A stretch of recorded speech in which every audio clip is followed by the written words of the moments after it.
And now moving through to one of the bedrooms.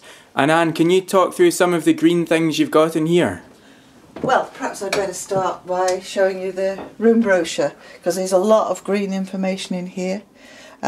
We are part of the Perthshire Breakfast Scheme, which means that at least 50% of what we put on at breakfast time has to be grown or made in Perthshire. And there's our full breakfast menu and our dinner menu. All of that features local produce. We have a page on our green values which tells you a little bit more about what we do, what we believe in, and about Chitterslow.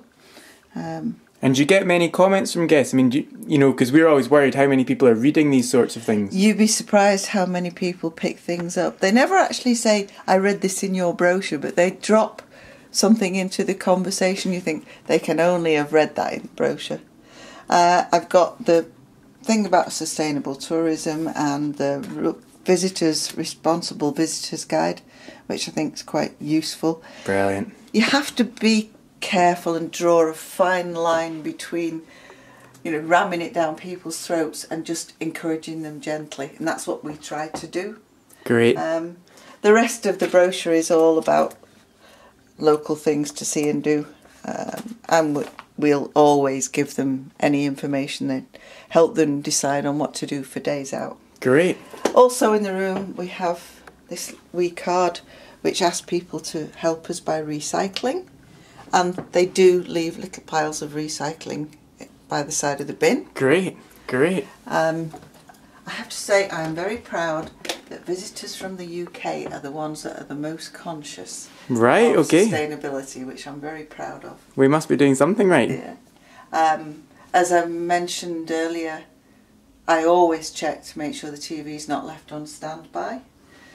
If the room isn't going to be used again that evening, summer or winter, it doesn't matter, the radiators get turned down to the frost setting.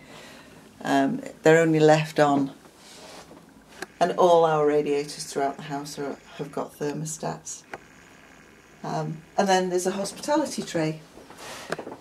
Lots of fair trade produce. We've got fair trade tea, coffee, hot chocolate, homemade shortbread biscuits, small kettle, which is helpful because it means that people can't boil 2 or 3 times more water than they need, but it sometimes does need explaining.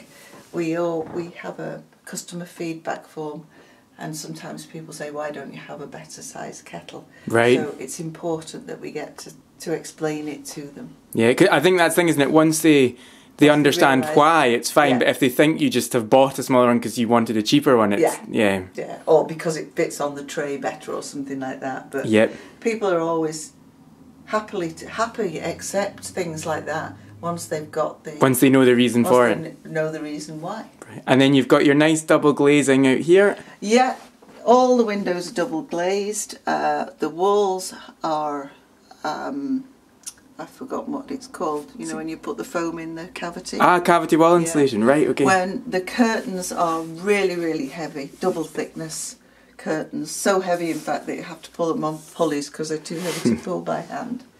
When we moved in, we spent a small fortune on additional insulation because the loft was very poorly insulated. So we insulated right the way along the full length of the house. Brilliant. And next up is the toilet and shower over here. The ensuite. And in here, we've got the towel policy, so people, if they don't use a towel, they don't put it for washing, or if they're prepared to use it again if they stay more than one night. And we have the e-cover chemicals toiletries, that's the shower gel and the hand soap. And do you get many comments on them? Are they popular?